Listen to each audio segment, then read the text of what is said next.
Votre choix, un commentaire sur ce résultat? À mon choix, ça restera Marine Le Pen, ça vous surprendra pas.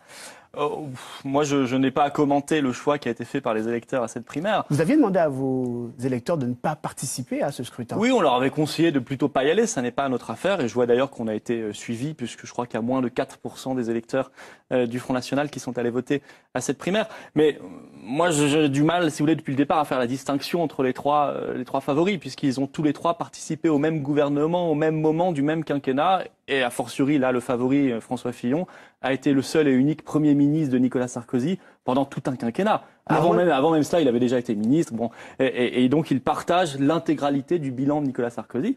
Quant à son programme économique, je crois qu'on va y revenir durant cette campagne présidentielle. Il est très dur, il est très violent pour les classes populaires, pour les classes moyennes. Et c'est l'augmentation de la TVA, ce sont des services publics en moins. Enfin, c'est vraiment un projet que les Français vont découvrir et qui, à mon avis, ne rassemblera pas. Ça brouille néanmoins les cartes de votre côté. Alors, on remarque néanmoins que du côté de l'Outre-mer, c'est Nicolas Sarkozy qui l'emporte.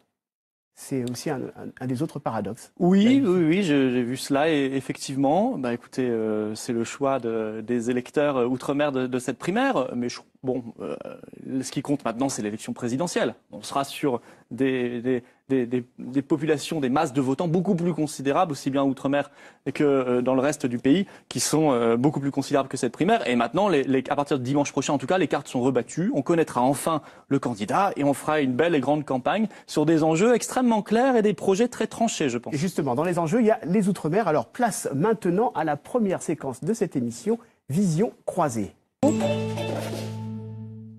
Florent Philippon vous a demandé de venir, comme la plupart de nos invités, avec une photo qui incarne votre vision de l'outre-mer. Et vous avez choisi, on va voir la photo ensemble, c'est le bord de mer. Le bord de mer, j'imagine qu'il ne s'agit pas de vos photos de vacances. Non. Alors pourquoi la mer? Alors la mer, si vous voulez, pour une raison simple, c'est que l'outre-mer, c'est une pépite incroyable pour les territoires, pour la France en général, du fait que l'outre-mer, c'est un réservoir immense de talents, de développement économique, de développement stratégique, de développement énergétique qui ne sont absolument pas mis en valeur, et notamment en ce qui concerne l'économie de la mer. Moi, je pense que la France ne se rend plus compte que nous, grâce à l'outre-mer, elle incarne le deuxième espace maritime du monde, un peu plus de 11 millions de kilomètres carrés derrière les États-Unis. Et cette mer, cette économie de la mer n'est pas mise en valeur. Alors je pense que pour les territoires des Outre-mer, c'est une folie. Pour le pays tout entier, c'est une folie. Il y a des richesses incroyables. On le sait bien sur la désalinisation des eaux, sur les énergies du futur. Il y a beaucoup de choses à faire et on ne le fait pas. Et je crois même que nos compatriotes sont pas bien au courant qu'on a cet atout incroyable. Voilà, donc je pense que cette image, elle résume une perspective d'avenir, parce que moi je veux me tourner vers l'avenir pour les Outre-mer et pour la France tout entière. Alors, disons-le franchement, par contre, la deuxième photo que nous avons choisie, celle de la rédaction, n'est absolument pas anodine. Je vais vous montrer un lieu, vous allez me dire si vous le reconnaissez. Il est inscrit. Il est inscrit. Vous connaissez bien ce lieu, donc c'est Césaire. Ouais. Alors, pourquoi? On le sait, l'histoire commence en 1987, avec Jean-Marie Le Pen empêché de descendre avec son avion sur le tarmac de Fort-de-France. Alors, Marine Le Pen est partie à Saint-Pierre-et-Miquelon, part prochainement, donc en décembre, dans quelques jours, à La Réunion, ensuite en Guyane. Est-ce que vous avez envisagé de partir à votre tour en Martinique, aux Antilles? Je crois que Marine Le Pen, justement, elle a commencé sur le terrain sa carrière politique en Martinique. En 87, sur les européennes. Et vous voyez, donc alors oui, vous le dites, effectivement, elle va bientôt partir à la Réunion et Mayotte, puis Guyane. C'est vrai que les Antilles, Martinique, Guadeloupe, elle veut y aller. Il faut qu'elle y aille. Non, c'est pas ça. C'est qu'elle ira quand tout sera mis en œuvre pour qu'elle puisse. Et si vous voulez, il faut qu'elle puisse quand même. Il faut que son avion puisse se poser. C'est la moindre des choses. Alors moi, je sais qu'il y a une immense majorité de la population qui attend sa venue parce qu'ils veulent connaître logiquement son projet, son programme, ce qu'elle a à proposer. Mais il faudrait pas que les toutes petites minorités un peu activistes empêchent cette démocratie de s'exprimer. Mais on n'a pas besoin d'aller outre-mer. Moi, demain, je fais une conférence à Sciences Po Paris. J'ai appris qu'il y avait une manifestation de gens qui sont profondément antidémocrates, qui veulent empêcher même le débat. Je pense que c'est pas sain. Moi, il y a des gens avec qui je suis en désaccord profond, mais je suis toujours favorable au débat et à l'expression démocratique, à l'expression publique. Je n'ai pas de doute sur le fait que Marine Le Pen pourra aller en Martinique ou en Guadeloupe. Alors, on va à présent parler de la jeunesse avec l'enquête Génération Watt qui permet aux jeunes ultramarins de faire entendre leur voix sur des sujets aussi variés que le chômage ou les inégalités Ce soir, ils répondent à la question qui, pour nos aînés, a un petit air de Bumidum, le Bureau des migrations des départements d'outre-mer. Est-ce que c'est bien la France? Sans vivre en France, je dirais non. Sans vivre en France, oui. Sans vivre en Guadeloupe, ça va être plus difficile, je pense. Ouais, on pourrait être heureux sans vivre en France. Il n'y a pas la France qui a le monopole du bonheur, quand même. Moi, je préfère rester ici en Nouvelle-Calédonie. Moi, je suis heureuse ici, dans mon pays. C'est à toute la famille ici. Oui. Ouais. Parce qu'ici, on vit beaucoup en collectif. Moi, je suis heureux. Là, moi, je suis heureux. Moi, je suis heureux. Mais quand même, voilà. Et malgré les problèmes qu'on a, je pense qu'on a beaucoup de chance d'être né français. Pour moi, vivre en France, on a juste la chance d'habiter dans un beau pays.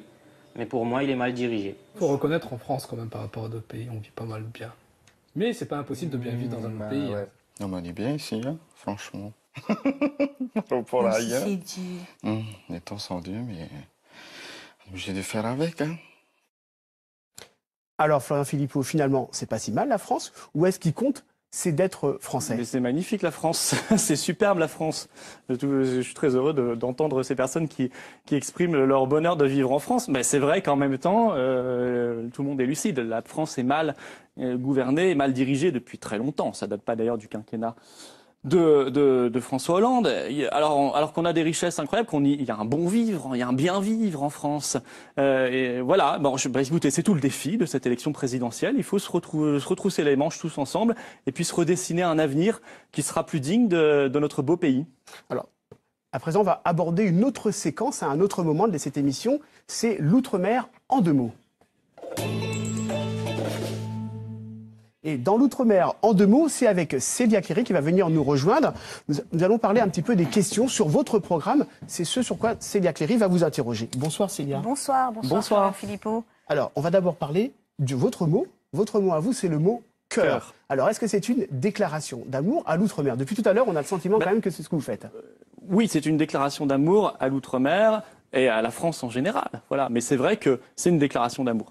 Et je crois que c'est au-delà de... Parce que la politique, si vous voulez, c'est pas que des chiffres, on l'oublie un peu, notamment avec ces primaires qui nous ont plongés dans des débats techniques. La politique, c'est d'abord aussi du cœur, des convictions et de l'amour qu'on essaie pour son pays, qu'on essaie de faire passer, parce que je crois que c'est le meilleur carburant de l'action politique. Si on ne croit pas à ce qu'on fait, si on n'aime pas son pays, son territoire, alors il faut plier bagage et il faut arrêter. Loin des yeux près du cœur, pour vous, non, oui, mais peut-être aussi, mais je pense que d'abord et avant tout, il faut faire de la politique avec le cœur. Et puis, c'est un autre sens, le mot cœur. La politique avec le cœur, pardon. Attendez, juste finis pour que ce soit bien complet. Le mot cœur, ça veut dire aussi qu'il faut arrêter de considérer que certains territoires français seraient en périphérie. C'est ça, vous considérez complètement que vous avez un lien affectif avec les Outre-mer au Front National. Marine Le Pen, quand elle l'évoque, elle parle aussi de Jacques Chirac. Elle dit que c'est le dernier président à avoir un amour sincère pour l'Outre-mer. C'est son modèle en politique? Pour l'Outre-mer, en tout cas? Pas sur tout. Vous le savez, mais sur l'outre-mer, en tout cas, clairement, Jacques Chirac a été un président qui a eu un intérêt réel et je pense très sincère. Je pense très sincère pour l'outre-mer. Est-ce que c'est pas une façon aussi de capter son héritage et de faire un appel du pied aux électeurs ultramarins qui sont restés très chiraciens peut-être dans l'âme? Non, honnêtement non, parce que de notre côté, on va en mécontenter d'autres qui nous diront Jacques Chirac, on ne l'aime pas pour telle ou telle raison, vous savez. Donc non, je pense que c'est une analyse qui est sincère, qui est juste lucide et que peuvent faire beaucoup de gens. C'est vrai qu'on a considéré que l'outre-mer était un peu en périphérie, il a été délaissé clairement, notamment après les mandats de Jacques Chirac.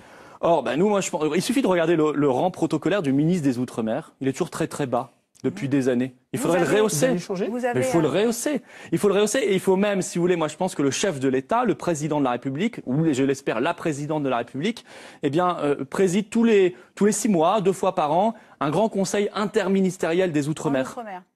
Oui, en Outre-mer. C'est-à-dire qu'on s'intéresse, et on pourra varier selon les territoires, qu'on s'intéresse selon tous les angles, l'éducation, l'emploi, l'immigration, etc., à ces problématiques. Parce qu'on sait que Marine Le Pen, son grand dessein pour l'Outre-mer, c'est un grand ministère de la mer et des Outre-mer. Elle partage ça avec Karine Claireau, Annick Girardin, qui elles sont de gauche et qui sont de Saint-Pierre et Miquelon.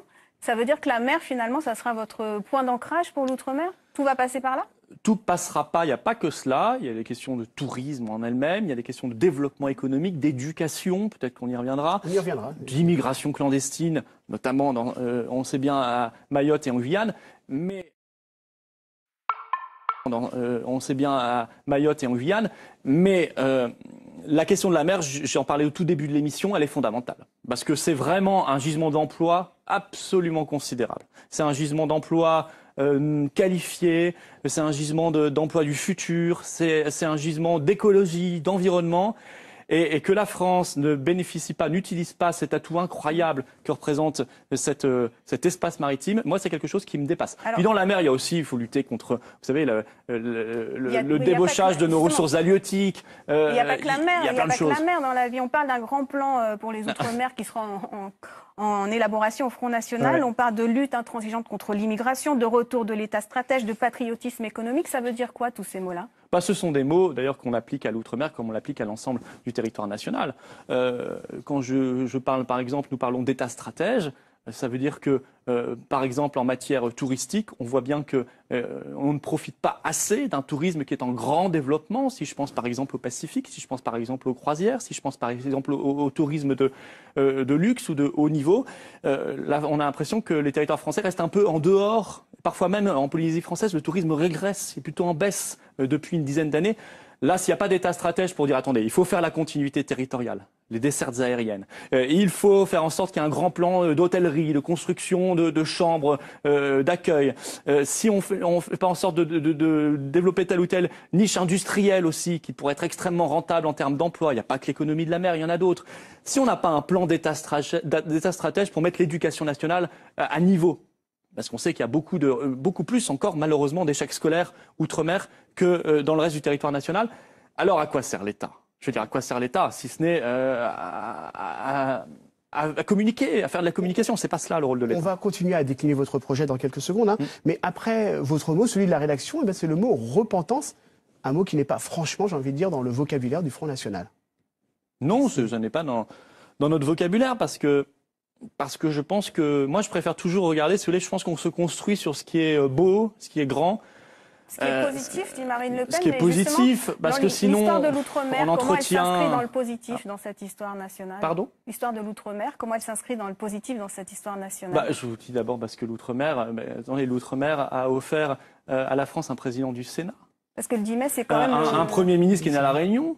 Des poètes, des écrivains, des sportifs, des industriels. Enfin, je veux dire, c'est extrêmement positif. La preuve d'ailleurs, c'est que vous interrogez, vous faites des sondages à l'heure actuelle dans les territoires, les départements, régions, territoires. Enfin, d'ailleurs aussi, ça devient compliqué. Hein, tous les l'évolution la question institutionnelle devient très compliquée. Vous voyez que très majoritairement partout, tout le monde veut rester français. Mais le 10 mai, c'est important. C'est Jacques Chirac qui l'avait instauré d'ailleurs. C'est la mémoire des victimes de l'esclavage. Ça n'empêche rien. Marine Le Pen au pouvoir, moi, je elle ne confonds supprime pas... le 10 mai Non, pas du tout. On maintient le 10 mai. Je ne confonds et nous ne confondons pas la mémoire et la repentance. La repentance, c'est-à-dire tous les matins, on se fouette le dos en disant on est méchant, on est mauvais, etc. Oui, il y a eu des zones d'ombre dans l'histoire de France. On sait, on est obligé de prendre aussi. Mais il y a beaucoup de zones d'éclat et il y a surtout un avenir à construire pour demain. Et je crois qu'il faut qu'on regarde demain, parce que sinon on va avoir de grandes difficultés. Pour demain, notamment la question des réparations, pour ou contre ? Parce que chez les plus jeunes aussi se pose la question de la réparation. Non, moi je pense que... Enfin, je sais pas ce que vous mettez derrière réparation exactement. Vous mettez derrière réparation. Non, moi, si je refuse la repentance, je vais pas aller dans le sens de réparation. Encore une fois, je pense qu'il faut pas entretenir des sentiments qui pourraient créer de la division, qui pourraient créer des sentiments négatifs. Moi, je pense qu'il faut entretenir cette mémoire. Il faut qu'elle soit connue, il faut qu'elle soit enseignée outre-mer et ailleurs. Mais en même temps, il faut quand même qu'on se dise, allez, on est un grand pays, on est un pays divers, et il faut qu'on regarde l'avenir ensemble. Il y a une affiche qu'on va voir qui trois couleurs, un empire. C'est une affiche qui date des années 40, au temps du secrétariat d'État aux colonies. Alors certes, l'empire colonial n'existe plus, mais on a pu apercevoir cette affiche sur le site du Front National Jeune, Florian Philippot. Quelle place vous faites justement pour les descendants de colonisés dans la France de Marine Le Pen ? Oui, je pense que c'était une affiche... ancien temps. C'était d'un ancien FNJ, oui. En tout cas, elle a été un temps présente sur ce site. Peut-être par le passé. Mais... il y a une nostalgie de l'Empire ? Non, il n'y a pas de nostalgie de l'Empire. D'ailleurs, je ne confonds pas du tout l'outre-mer avec ce qui a été la colonisation. Enfin, je pense que ce sont deux phénomènes totalement différents. L'outre-mer, c'est la France, totalement.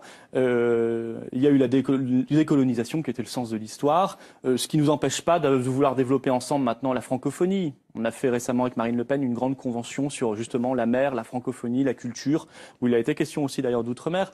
Bien sûr on a le devoir de développer des liens très forts, y compris pour régler certains problèmes.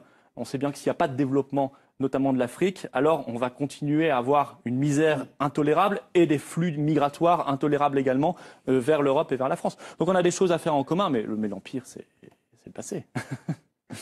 Florian Philippot, à propos du regard que l'on porte les uns sur les autres, je vous propose de voir un extrait du film Première étoile et on en parle tout de suite après.